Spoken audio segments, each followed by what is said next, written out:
Hi, can you hear me, Chairwoman Waters? Yes, I can hear you and I can see you. Thank you. Please go ahead. Thank you. Thank you, Chairwoman Waters, Ranking Member McHenry, and members of the House Committee. Can you still hear me? I can hear you, but I can't see you. Oh, that's okay. I'll continue. My name is Jan Lee. I'm a third-generation property owner from New York City's Chinatown. I'm also a board member of SPONY, the Small Property Owners of New York, an all-volunteer advocacy organization representing a unique but important sector of the real estate industry. Just before the turn of the 20th century, my grandfather came to New York City. He was a young man who, upon his first visit to America, developed such a love for this country that he would do everything he could to partake in the American dream of home ownership. This, despite an avalanche of laws that barred many Chinese from both coming to the country and from settling here permanently. My grandfather, Lee Sing-fun, would start a family and put down roots here. He was here to stay. At around the time that Rodgers and Hart would write a song that would become a part of the American Songbook entitled We'll Take Manhattan in 1925, you know, the song that has the famous phrase, and what street compares to Mott Street in July? My grandfather by then would have worked for some time as a bookkeeper, and as fortune would have it, he would be putting a down payment on 2 tenement buildings on that very famous street in the heart of what is known as Chinatown. And after 96 years of owning these small rental properties, I look back at my grandfather's life since that song was written and how he shoveled the snow and swept the halls and struggled as the only Chinese family in the building at the time. The building's income after paying for maintenance, taxes, mortgages has never been enough for any member of my family to just sit back and collect rent. In fact, there's nothing lord-like about being landlords for us. We find this phrase laughable when it comes to us and many Americans who own small rental properties. We're hardly lords. We're just small property owners.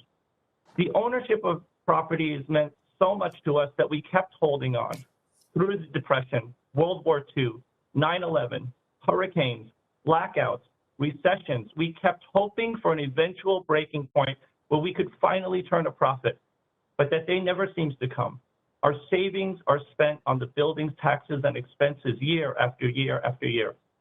As I sit before you, the third generation to manage our family properties, which are old buildings built when Ulysses S. Grant was president, I'm here to tell you it has only gotten more difficult since my father and my grandfather's time.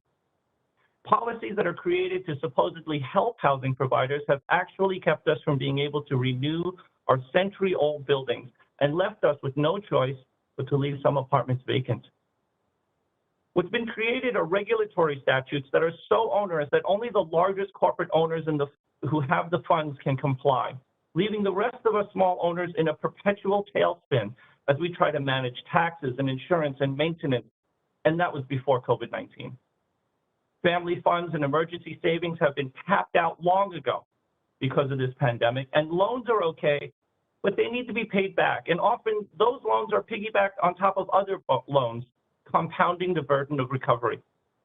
Mortgage deferments are not mortgage forgiveness, and it would be unwise to defer payments for too long. Interest never stops. In New York City, the penalties for late tax payments are a staggering 18%.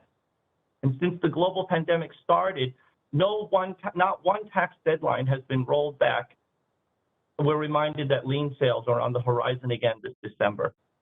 And yet we hope upon hope that our government will find solutions that will keep us in our homes and in our neighborhoods. As minority owners, we serve as the gateway for many immigrant families like ours, and we're proud to contribute our part in taxes, but we need to be able to make a profit at the end of the day. Stable housing relies on stable income. Providing robust and stable housing that is fully compliant with ever-changing building codes and health codes and every other regulatory statute that seems to crop up like weeds can only happen when our income is also robust and stable. We can't provide this best housing for our tenants if we're expected to do so while we're hobbled and blinded and muted and starving. We are humans in the care of humans, but we are not magicians. We need to be made stable and made whole, and time is running out for us. To sum everything up, the message I want to leave with you today is that small property owners are not the bad guys, out to take advantage of others, as some of you may have heard.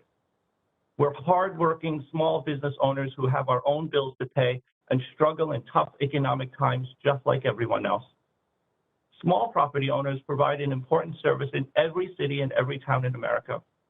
We take pride in providing it.